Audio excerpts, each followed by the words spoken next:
Drafting players that go off is great in fantasy football, but sometimes we want just a little bit more. We can't help it.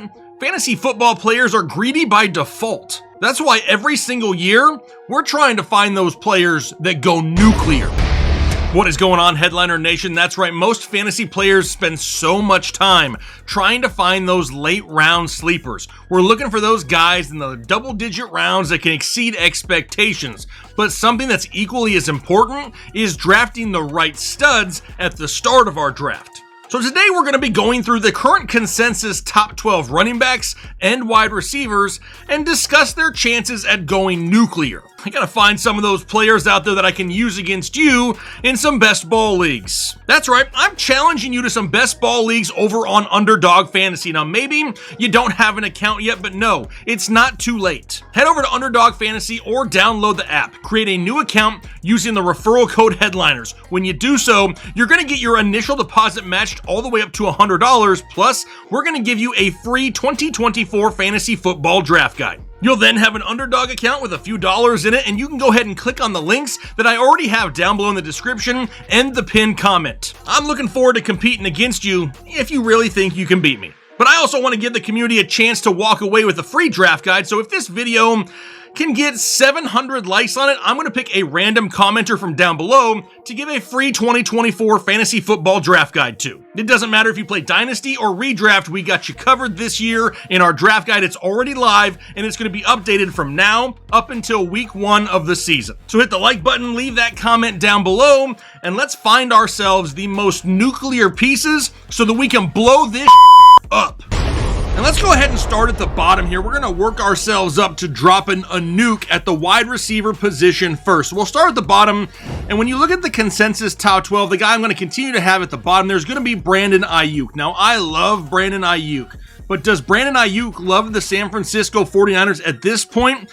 I'm not overly convinced. Plus, this team is absolutely stacked on offense. He has to split touches each and every week with multiple high-end options. We have Christian McCaffrey, George Kittle, Deebo Samuel. They just went out and drafted a couple guys too. Some guys that I actually like in the NFL draft. Wide receiver Ricky Pearsall out of Florida and Jacob Cowing out of the University of Arizona. Both those guys, highly capable wide receivers. Maybe at some point we see Aiyuk traded, but as of right now, he's in San Francisco and has a lot to deal with. How about next up? Let's go up to Chris Olave of the New Orleans Saints, and he'll find himself a little lower on this list as well. Really, because I don't trust the play of Derek Carr right now or the overall New Orleans offense. Now, sure, there is room to improve on what we saw him do in 2023, where he had 138 targets, 87 catches for 1,123 yards and 5 touchdowns. But the growth we need to see from him to have him go nuclear is just a little bit too large for us to have him any higher here on the list. Next up, it's Davante Adams of the Las Vegas Raiders. He's coming off his worst season since 2019, but no doubt it was due to quarterback play from Jimmy G and Aiden O'Connell. The problem was not Davante Adams. Does it get any better in 2024 that it looks like we're going to have Gardner Minshew under center playing quarterback? But he's not going to be some elite quarterback that's going to go out there and help pad stats in the passing game. Indiana last season with Gardner Minshew under center was barely a top 20 overall passing offense in the NFL, and that could be pretty similar this season in Las Vegas. Plus, he also has to share targets with Jacoby Myers, newly drafted tight end Brock Bowers, and newly acquired Michael Gallup out of Dallas. Now, in no way am I sitting here saying Davante Adams is going to suck in 2024. No, he's probably going to have a pretty good year, but is he going to go nuclear? There's some guys I like a little bit more. One of them being the guy directly ahead of him here, which is Marvin Harrison Jr., rookie wide receiver for the Arizona Cardinals, and he's going to be in line to see the most targets of any rookie wide receiver in the NFL this season. Sure, Malik Neighbors, he's probably going to be up there, but when you're looking at two wide receivers that are going to be pretty close, I'm going to take the quarterbacks as the decision maker, and I'm going Kyler Murray over Daniel Jones. That, and Arizona is going to be trailing a lot in 2024, which means what? Yes, they're going to be throwing the ball a lot each and every week. When you look at the overall offense, not a whole lot of options after Marvin Harrison Jr. Now, sure, we like second-year wide receiver, Michael Wilson and Trey McBride is there. But Marvin Harrison Jr. is going to be the alpha in this offense and has a chance to go nuclear. How about A.J. Brown just ahead of him? Now, A.J. Brown will go nuclear in 2024. It is a given, stated fact. The problem is he going to do it for more than like 6 games a season? He just can't seem to find season-long consistency since he's been in Philadelphia. And it really doesn't help because the offense is so stacked with Devontae Smith, Dallas Goedert, and now Saquon Barkley. But if he can put it all together, the pieces are absolutely there for him to go off. How about Puka Nacua working our way up the list? He's coming off a historic rookie season where he had 160 targets, 1,486 yards, and 6 touchdowns. But it was kind of like the perfect storm for Puka, right? The perfect storm of greatness. Kyren Williams missed time. Cooper Kupp missed time. Demarcus Robinson really didn't have a role in this offense till late in the season. Now, this year, he's not going to catch anybody off guard as Puka Nacua. He's not going to be a surprise to a lot of people. That could really limit his potential upside, but the target share alone gives him that opportunity to go nuclear. Which then brings us up the list to Amon-Ra St. Brown of the Detroit Lions. This dude is averaging 155 targets a year over the last 2 seasons. He just had 1,500 yards and 10 touchdowns in 2023, but the emergence of Sam Laporta and the possibility of more Jameson Williams in 2024, we could have seen the ceiling of Amon-Ra in 2023. He may be one of, if not the safest early round wide receiver. Does that mean he has the highest overall ceiling though? Probably not. Continue to move up the list. It's Garrett Wilson, wide receiver of the New York Jets. This guy just had a 1,000-yard season with arguably the worst overall quarterback play a team has had in quite some time. I don't care how much you dislike Aaron Rodgers. He raises the ceiling of Garrett Wilson a ton. Really, the only reason I don't have him higher on this list is there is that off chance that Mike Williams is a little bit healthier this year and steals away some of those big plays. That, and I really don't hate the drafting of wide receiver Malachi Corley out of Western Kentucky. He could be a slot nightmare in this offense, but I think we can all agree the potential upside for Garrett Wilson, we've never seen it, and it could be massive. Now, speaking of massive, what about Justin Jefferson up next? Everyone knows what this guy is capable of, right? He's had 1,000 yards receiving in 4 straight years. Even though he only played 10 games last season, still hit 1,000 yards receiving. Now, can J.J. McCarthy or Sam Darnold give him the quality targets that we saw Kirk Cousins give Justin Jefferson? Nearly 80% of the targets that were thrown the way of Justin Jefferson by Kirk Cousins were deemed catchable, and he averaged right around 10 targets per game for his entire career. The hope is that J.J. McCarthy can do something similar, but it's not something we've seen happen yet in the NFL, so there's a little bit of unknown there. Which brings us to our top 3, and this is what really sets the bomb off. The first one here at number 3 is Ja'Marr Chase of the Cincinnati Bengals. Burrow is going to be back and healthy. Every time he comes off injury, dude balls out, and now we have one less wide receiver in the equation, with Tyler Boyd being a free agent. Over the last 3 seasons, Ja'Marr Chase is averaging 6 catches for 83 yards a game and has 29 total touchdowns. Now he gets his quarterback healthy and has a higher target share. Ja'Marr Chase in line to go off this season. How about number 2? It's CeeDee Lamb of the Dallas Cowboys, and he just had a career year in 2023. Last year had a career high in targets, receptions, receiving yards, and touchdowns. The overall wide receiver 1 in fantasy football, and now Michael Gallup is gone, no longer in Dallas. Now, while I like Jake Ferguson and Brandon Cooks, there ain't nobody else on this roster right now that's going to take away a chunk of targets that's going to hurt CeeDee Lamb. The dude is going to go off this year. Which then brings us to the top spot, the guy who's going to set everything off. It's Tyreek Hill of the Miami Dolphins.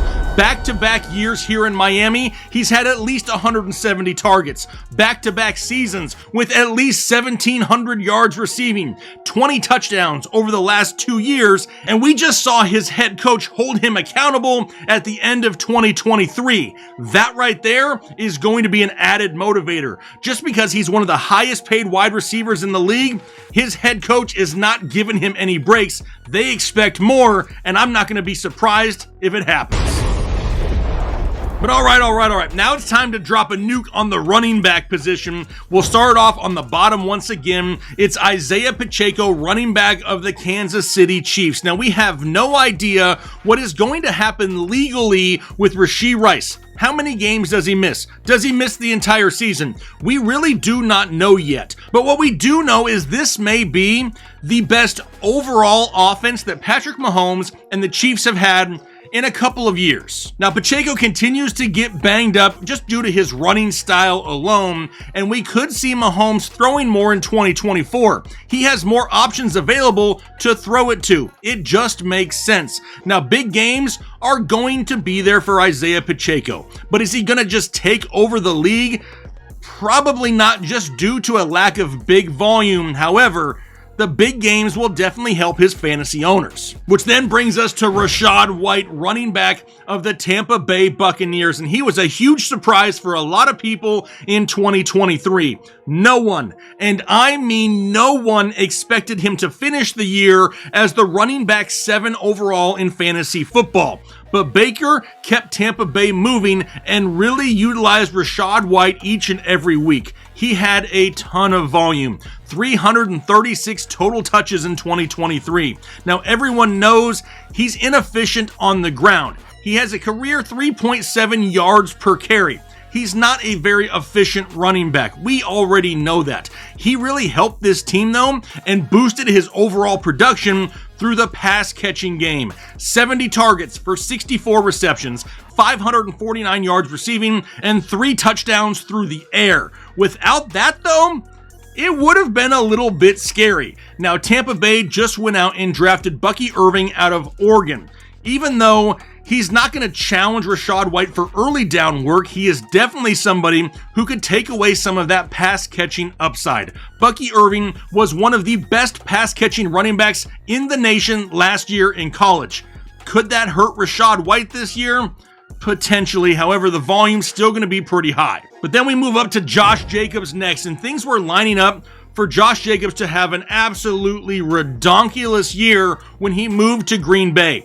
Then they brought back A.J. Dillon on a 1-year deal and drafted Marshawn Lloyd out of USC. Now, I have no doubt that Josh Jacobs is going to be the RB1 in Green Bay, but now the potential massive volume is probably going to take a slight hit, as Dillon and Lloyd will more than likely get touches in this offense. However, Josh Jacobs still highly underrated overall, in my opinion, this year. Which will then bring us to Jahmyr Gibbs of the Detroit Lions, and it took a while, but Detroit finally realized what they had with Gibbs and utilized him way more down the stretch of 2023. He will be sitting in the backfield once again, though, with David Montgomery. Now, sure, Jahmyr Gibbs is the more explosive running back. He's the running back with the higher ceiling, but he's still going to be splitting touches. And because of that, he's probably still going to be hovering right around 250 touches a year or so. Now, while that isn't bad, it's not enough to go totally nuclear. How about Travis Etienne up next? 1,484 total yards and 12 total touchdowns. And people don't seem overly excited for Travis Etienne here this year. This offense is absolutely stacked, though. Christian Kirk, Gabe Davis, Evan Ingram, newly drafted wide receiver Brian Thomas Jr. out of LSU. The touchdown upside alone is going to be through the roof for Travis Etienne and the Jacksonville Jaguars. Even if the volume is a little bit lower than what we saw last season, 325 touches, still going to have plenty of opportunity to go out there and explode. Now, speaking of exploding, we can't write off Derrick Henry. He's up next. There's no way I can write off the king. He went to one of the best run teams in the NFL, a team that ran the ball more than any other team last season, a team with not a lot of high-end offensive options, and a quarterback in Lamar Jackson that Baltimore desperately wants to keep healthy. We may see a lower yardage total this year for the King, but the touchdowns that he could score could come in bunches. Which then brings us to Kyren Williams, running back for the Los Angeles Rams, and people are panicking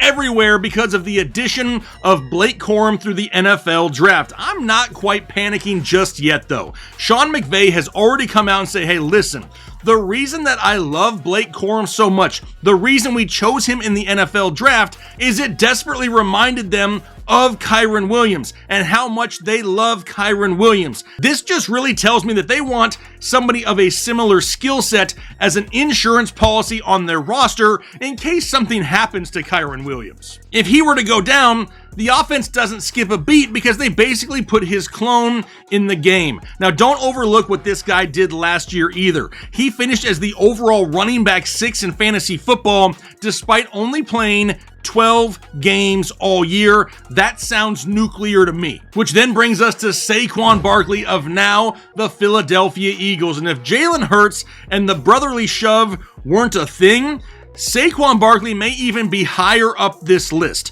You have to think that Saquon is going to approach 300 touches on arguably the best team he's ever been on. Arguably one of the best offensive lines he's ever ran behind, and the best overall offense he's been on for sure. Now, do we see less tush pushes here in 2024 and a higher Saquon touchdown total? It honestly wouldn't surprise me. But we're continuing to climb the list. It's Bijan Robinson of the Atlanta Falcons, and no Arthur Smith in Atlanta should be more than enough because honestly, I can't see Raheem Morris, new head coach there, holding back Bijan like he was last season. Plus, you have to think that the addition of Kirk Cousins in this offense is going to give the Falcons more touchdown upside. More touchdowns and more touches to Bijan is the perfect recipe for an explosion. Plus, they didn't really add any other high-end weapons in this offense, unless you consider guys like Darnell Mooney and Rondale Moore high-end options, but honestly, I do not. Which will then bring us to our top 3 left. We're filling the meter, we're working our way to a nuke. The next one is Jonathan Taylor, running back of the Indianapolis Colts. A great opportunity to bounce back. One of the last remaining workhorses in the NFL. We have Anthony Richardson back, and running the RPO with Jonathan Taylor, that could be absolutely deadly. Plus, the Colts have 3 solid wide receivers in Josh Downs, Michael Pittman, and newly drafted Adonai Mitchell to pull defenders outside of the box. Jonathan Taylor could feast in 2024. Then we have Breece Hall, running back of the New York Jets, and I've been saying this for over a year. This would be the year of Breece Hall. He's fully healed from his ACL injury a couple seasons ago. Aaron Rodgers is back and should be 100% from his Achilles injury as well. This guy was just the running back 4 overall in fantasy football with the worst quarterbacks that we've ever seen assembled in the NFL. Imagine the points he could score with more touchdown upside in this offense. And don't let the draft scare you away from Breece Hall.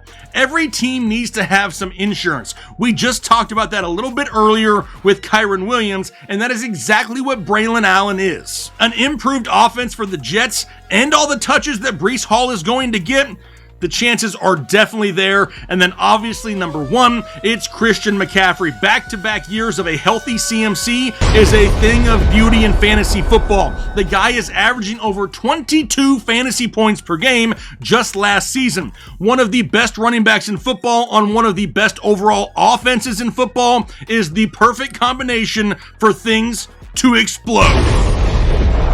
Now, out of all the players we talked about today, who do you feel has the best chance to go nuclear in 2024? Remember, I'm trying to give away a free draft guide to somebody down below in the comment section, so hit the like button. Once we hit 700 likes, we'll pick ourselves a random winner. But I'm going to go ahead and get out of here for the day. Hopefully you enjoy the rest of your day, and then most importantly, do your part to make the world a better place. Analytics, off the chain, all the channels, not the same. Jake and Kyle, you know the name. Headliner Nation, we running the game. Y'all stuck on 3rd down. Your content's plain Jane.